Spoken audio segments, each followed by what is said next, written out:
ఈ పెసరపప్పు లడ్డు అండి మన ఇంట్లో ఉన్నటువంటి ఈ 3 ఇంగ్రీడియంట్స్ తోటి మనం ఈజీగా నోట్లో వేసుకుంటే కరిగిపోయే విధంగా మనం ఈ లడ్డు తయారు చేసుకోవచ్చండి. ఓన్లీ ఒక 10 నిమిషాలు ఇది రెసిపీ రెడీ అయిపోతుందండి. మరి ఆలస్యం ఎందుకు, ఈ లడ్డు ఏ విధంగా తయారు చేశానో ప్రాసెస్లో చూసేద్దాము. మరి పెసరపప్పు తీసుకున్నాను, ఈ డబ్బాతో 2 డబ్బాలు తీసుకున్నానండి. ఇప్పుడు మూకుడు పెట్టాను. ఇది వేడైనాక దీన్ని సిమ్ మీద పెట్టి మంచిగా దూరగా వేయించుకోవాలండి.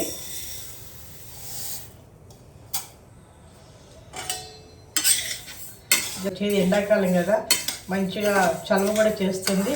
రోజు ఒకటి పిల్లలకి, పెద్దవాళ్ళు అందరూ తింటే ఇది చాలా హెల్తీ రెసిపీ అండి. ఇది ఈ విధంగా సిమ్లో పెట్టుకొని వేయించుకోవాలి. హై మీద పెడితే మాడిపోతుంది.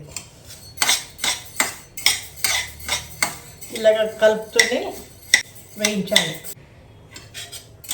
ఇట్లా మీడియం ఫ్లేమ్లో పెట్టి వేయించుకోవాలండి. ఇలా తిప్పుతూనే ఉండాలి, లేకపోతే మాడిపోతుంటుంది.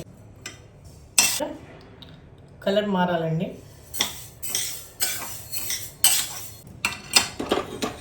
ఇప్పుడు ఇట్లా అయింది. దీన్ని ప్లేట్లోకి తీసేసుకుంటున్నానండి.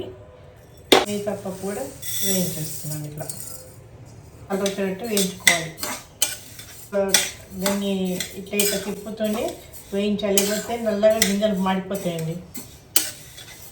ఇన్ని బియ్యం దీంట్లో వేసాను. ఇది కూడా ఫ్రై చేసుకోవాలి.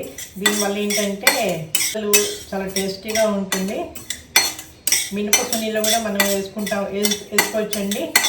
దానితో ఇప్పుడు ఇది కూడా దీంట్లో వేసేస్తామండి. చూసారా కలర్ చేంజ్ అయింది. ఈ విధంగా కలర్ చేంజ్ అయింది. బియ్యం, పప్పు అన్నీ కూడా మంచిగా పర్ఫెక్ట్గా ఫ్రై అయిపోయిందండి. చల్లారాక మనం వీటిని గ్రైండ్ చేసుకుందాం. ఇప్పుడండి పప్పు వేయించి పెట్టుకున్నాం కదా, ఆ చల్లలోగా ఇది షుగరు 1 డబ్బా వేసేసాను. ఇది గ్రైండ్ చేసేసుకుందామండి. ఇప్పుడు దీంట్లోకి ట్రాన్స్ఫర్ చేసేసానండి. ఇది పంచదార పౌడరు.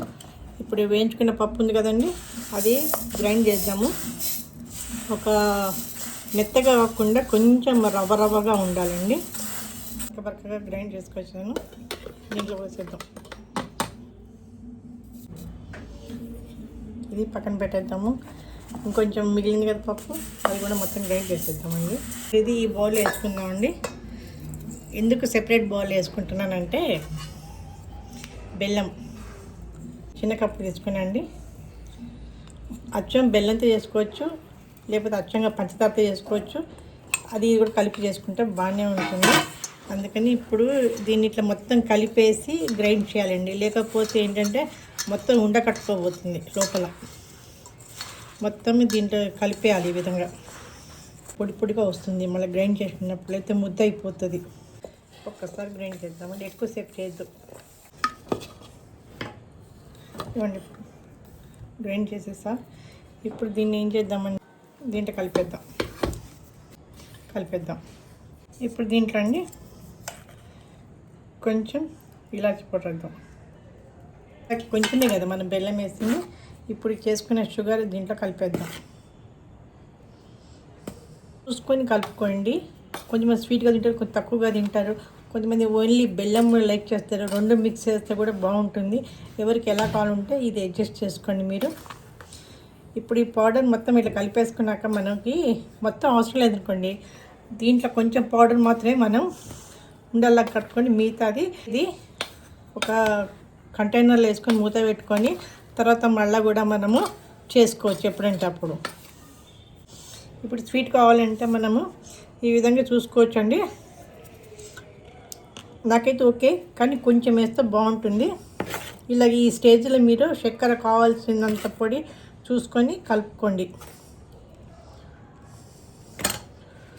ఈ విధంగా కలిపేసుకుందాం. ఈ విధంగా కొంచెం కలుపుకున్నాం కదండి. ఇప్పుడు ఏం చేయాలండి, మొత్తంలో నెయ్యి వేయకుండా కొంచెము ప్లేట్లో తీసుకుందాము.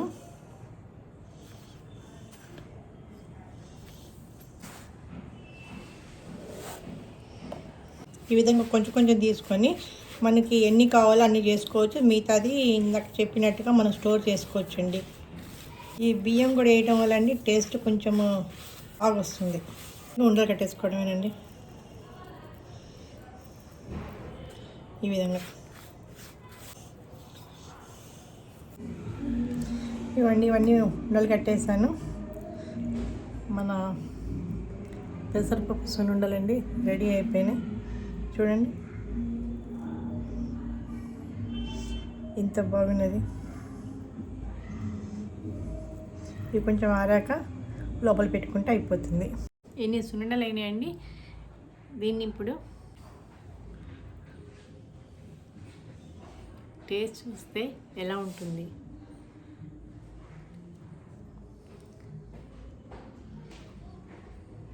ఎక్సలెంట్. ఇలాంటి రెసిపీస్ కావాలంటే లైక్ చేయండి, షేర్ చేయండి, సబ్స్క్రైబ్ చేయండి.